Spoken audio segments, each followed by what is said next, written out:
Big news this week on the Canada-U.S. front, with Ambassador Kirsten Hillman announcing she'll step aside in the new year ahead of the official start of a CUSMA review.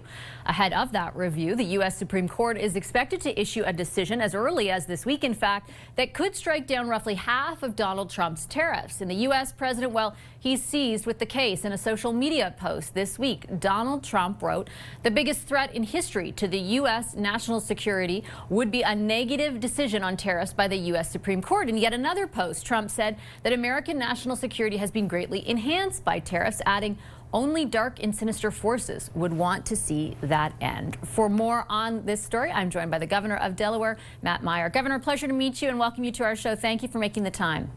Thanks, Ashley. Great to be here. I wanted to start off, given the significance of the trade relationship between Delaware and Canada, just asking you, I believe we're your #1 customer, asking you what the impact of these tariffs on your state has been in your view.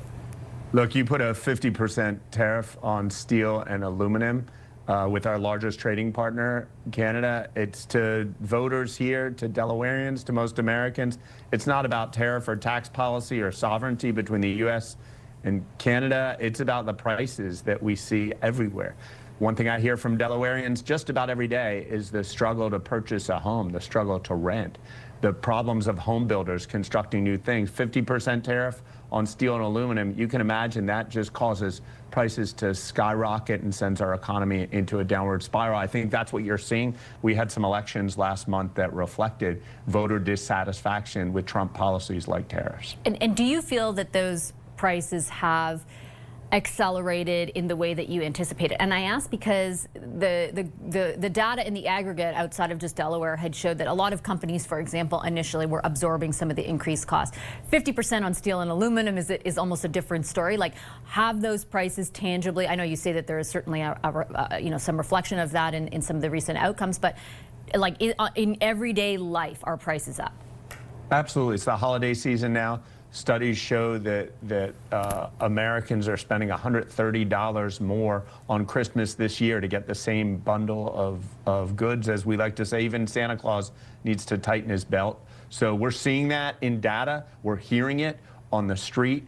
And it's policies that Americans aren't going to tolerate. The court case, which you referenced, is a legal issue about whether a president unilaterally can change tax policy. We've joined the case. We think it's pretty clear a president cannot. We are a democracy. The legislature originates tax policy. It's very clear in our Constitution, and we'll see what the Supreme Court decides. What is your sense of, if the Supreme Court does decide in you and your colleagues' favor, the possibility, I should say, of the president backing away at all from his tariff regime? And I ask just because he's employed other mechanisms to apply different tariffs, some of which apply in this country as well. Even those tweets or those posts or whatever that I reference, he uses the imperative of national security to justify them.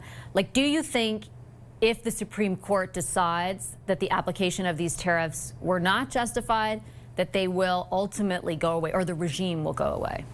Yeah, I'm one of 50 state governors. My goal is to work with the president and work with our federal government as much as possible to serve Delaware and serve America. Part of that is I don't go around speculating what the president's going to do or not do. Like many Americans, I'm not particularly good at it. I have no doubt that the president has been extremely committed to tariffs and tariff policy for a long time. So it would not surprise me if the president continues to push hard to impose a tariff regime and get a tariff regime potentially passed through Congress, regardless of how the Supreme Court decides. And so we are eager to see some way that Delaware and Delawareans and companies that work with Delaware can benefit regardless of what the federal government throws at us. So let me maybe position the question in a different way. Do you think there is a way to mitigate the impact of the tariffs or mitigate the damage that's being done between Canada, to the relationship between Canada and the U.S.? Yeah, someone was telling me a joke the other day that that the only thing that sort of gets in the way, the only thing higher than the cost of Toronto rents is the cost of American-Canadian friendship.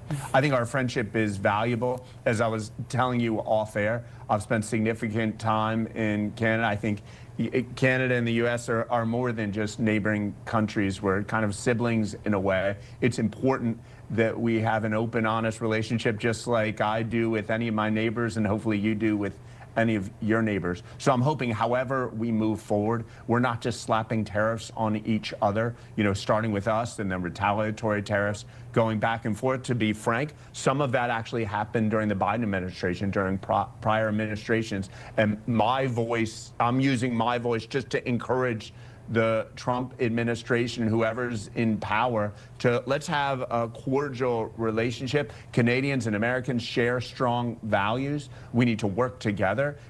Sort of a rising tide lifts all boats. I think as long as the American economy is thriving, the Canadian economy will thrive and vice versa. And we should not try to impose taxes on each other to push one another down. If I take the president out of the equation for a moment, and I think back to, for example, when NAFTA was being renegotiated during the first administration, there were many governors like yourself speaking out and advocating for a maintenance of, a free trade, essentially, between our two countries, and some level of economic interdependence to a degree. There were many businesses doing the same thing. Like we had a lot of advocates for the relationship.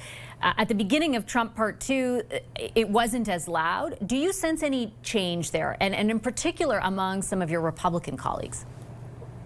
Well, look, I kind of agree with the premise of the question that at some base level, this tariff issue and the issues in American foreign policy between America and Canada right now are not just about President Trump. There's a core belief across even the state of Delaware, which consistently votes for Democratic Party candidates. There's a strong feeling that in what we do, we must put America first. My argument is the best way to put America first is having free and fair trade with a country like Canada, with a neighboring country. I think that will make Canada more wealthy. I think it will make America and Americans more wealthy. Whether that argument will ultimately win out, I am not sure. I mean, there was a rollback of NAFTA, 7, 8 years ago in the first Trump administration.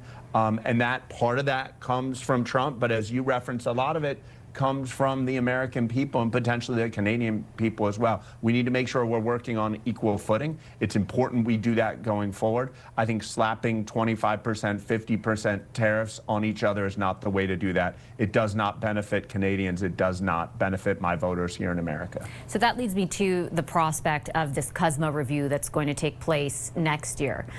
Are you worried about the possibility, as I think it's fair to say a number of Canadians are listening to some of the rhetoric employed, in particular this time by the president, about the free trade agreement that does exist right now and still does cover, I should say, 85% of the trade that we conduct, going away? Look, what's clear in this administration in Washington is pretty much everything's on the table.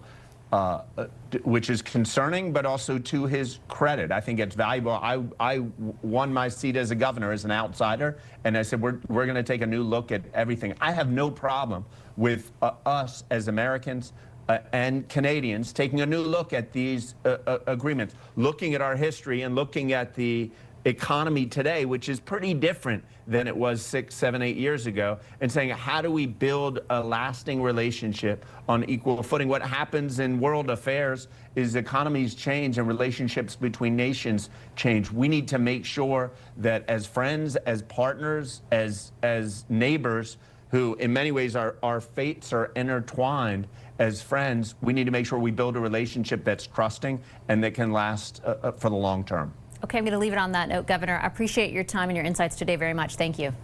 Thank you. That is Delaware's Governor Matt Meyer. When we come back today, taking stock. The House rose this week for the holidays. The fall sitting provided some tense moments, but little in the way of legislative progress. Will that continue into the new year? Interim NDP leader Don Davies is my next guest.